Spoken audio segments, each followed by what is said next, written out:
Y en este tema un especialista, quizá el más destacado, el doctor Jorge Tolosero, investigador de la Universidad Nacional Autónoma de México, a quien aprecio mucho que me hayas aceptado contestarme. Querido Jorge, ¿cómo estás? Buenas tardes Joaquín, para ti. buenos días desde acá. Pues muy contento, muy sorprendido, francamente emocionado por la elección de León XIV. ¿Por qué? ¿Por qué? Dime, Jorge, ¿por qué? Mira, fíjate que las congregaciones generales, que fueron 12, hicieron un diagnóstico muy claro sobre la situación del mundo y la situación de la iglesia, y entraron al cónclave con una idea muy clara de cuál era el papa que ellos querían, y lo dijeron explícitamente. Queremos un papa misionero que sepa tender puentes, que atienda la crisis de humanidad que estamos viviendo y que sea capaz de concitar la unidad de la iglesia. Y a la cuarta votación salió Prevost, ¿no? A mí me parece que esa Sí. enorme claridad llevó a una elección muy atinada del perfil que en este momento necesita la iglesia, porque debe ser una voz muy potente en un mundo bastante confundido, ¿no? Entonces creo que al perfil le dieron perfectamente bien. A mí me impresionó mucho el nombre que toma, la persona, por supuesto, de la cual ya se conoce mucho más, pero el nombre que toma y el mensaje que da, ¿Por a qué, mí me Jorge? llenaron de mucho ¿Por entusiasmo. qué, Jorge? Mira, vamos con el nombre. En el nombre va el destino, León XIV.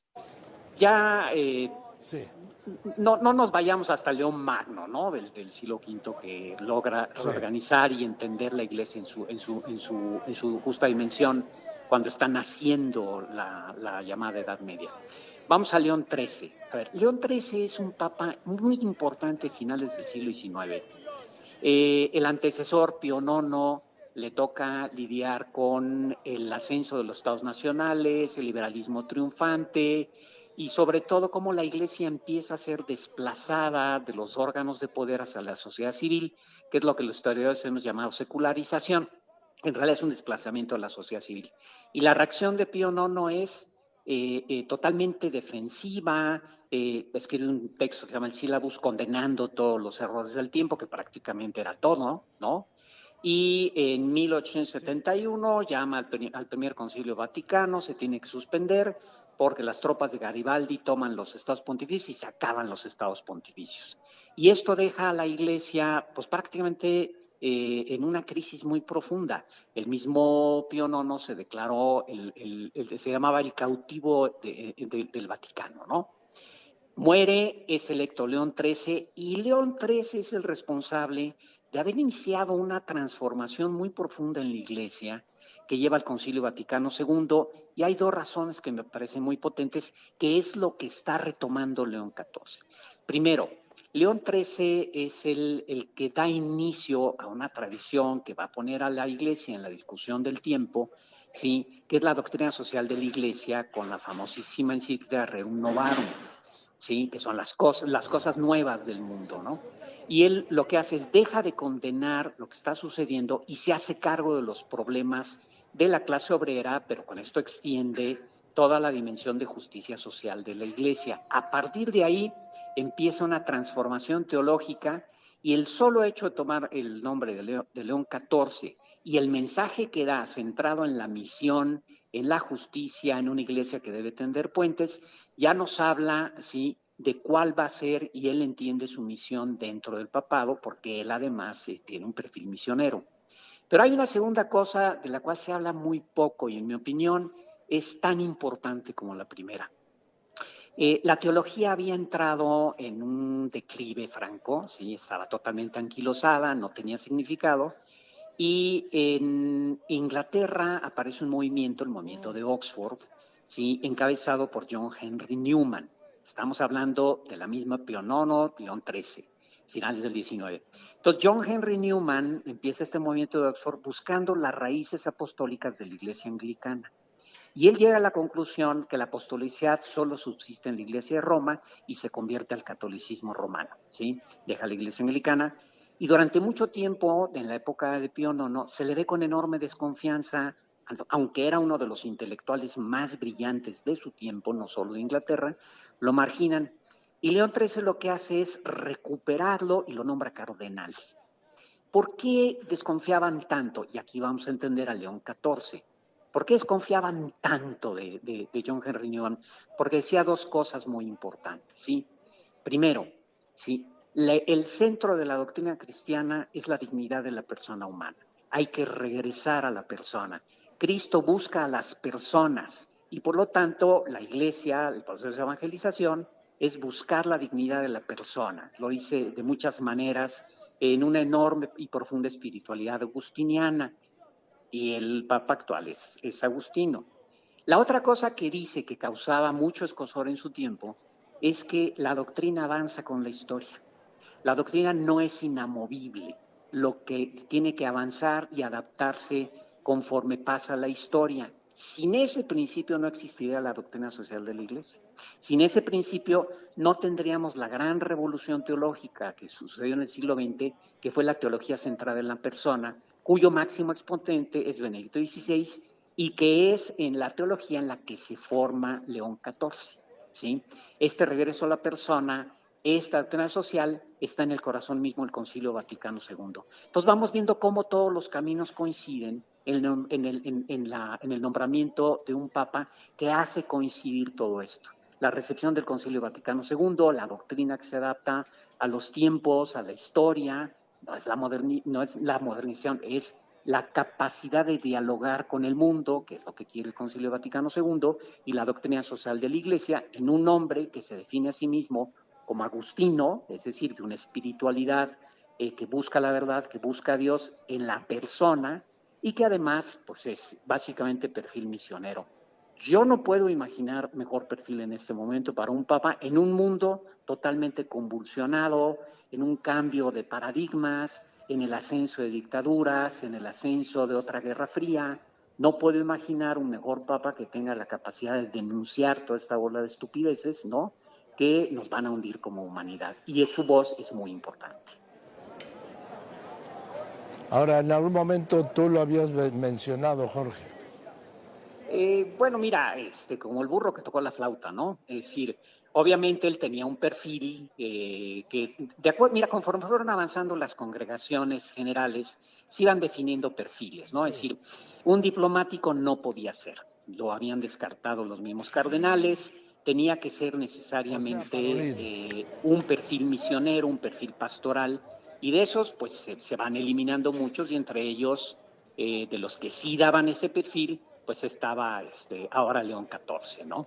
Entonces, pues más bien fue un poco coincidencia, un poco ir leyendo las congregaciones generales hasta dar con él. Yo francamente sí me sorprendí mucho porque aunque tenía el perfil, se supone que no podía haber un papa norteamericano. Bueno, él es peruano, es latinoamericano, sí, y también latinoamericano y también norteamericano, ¿no? Pero bueno, pues estaba dentro de los perfiles y había que mencionarlo, aunque nadie lo esperaba. Y estamos en lo mismo, Jorge, porque yo también soy, Jorge, doctor Traloceros, de los que decían, no un estadounidense y no un latino, porque ya acaba de morir el primer papa latinoamericano, Francisco Argentino. Pues resulta que es estadounidense y latinoamericano, porque tiene la doble nacionalidad estadounidense y peruana. Y fíjate que tiene algo muy interesante el Papa León XIV.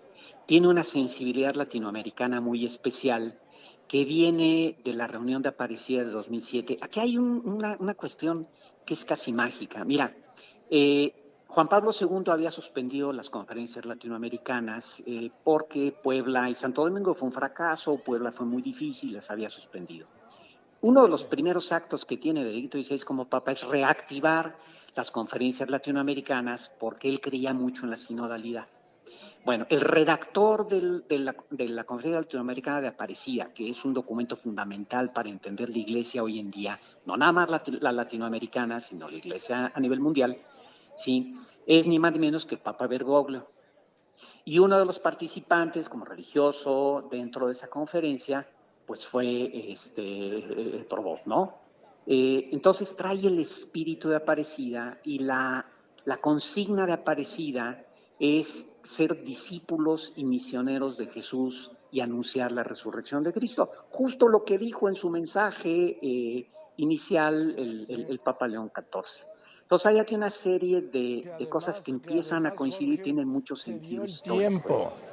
Es el primer papa que yo recuerdo desde que cubro yo esto en 1978, y me refiero a Juan Pablo I. Es el primer papa que se tomó un tiempo para redactar un texto, porque lo leyó puntualmente.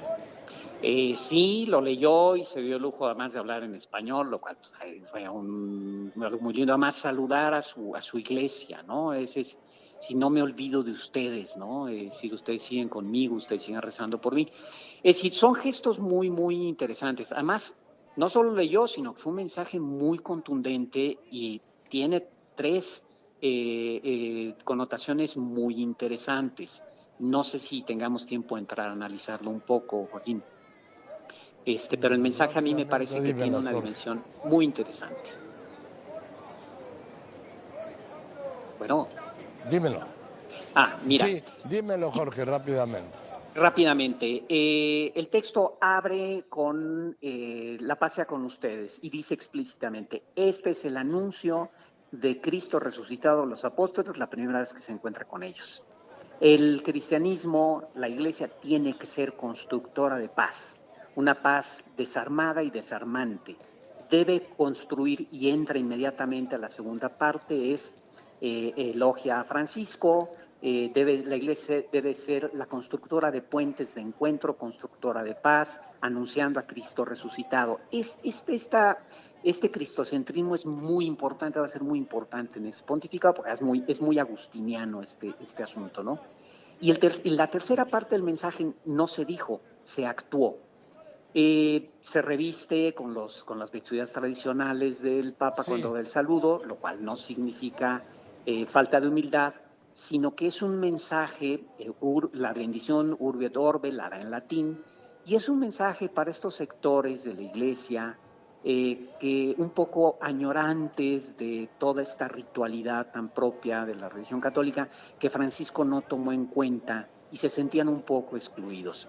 Pero es un mensaje muy poderoso porque está dejando sin argumentos a la ultraderecha norteamericana que se valió de esas tonterías para atacar a Francisco, ¿sí? Y asustar a católicos, ¿no? Y se volvieron trumpistas, ¿no? Hay que respetar la tradición, no sabían ni qué decía realmente Francisco. Entonces, un mensaje de unidad muy potente para estos grupos. Decirles, no tengan miedo.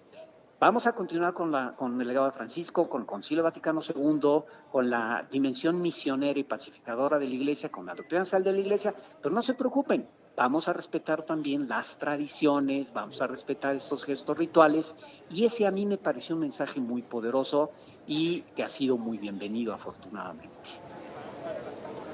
Bien, querido Jorge, gracias por tu explicación, es muy claro, nos abre los ojos, nos abre los sentidos, nos haces entender más, o mejor dicho, nos haces entender el mensaje de León XIV ayer desde este balcón central de San Pedro, y te mando un abrazo siempre reconocido.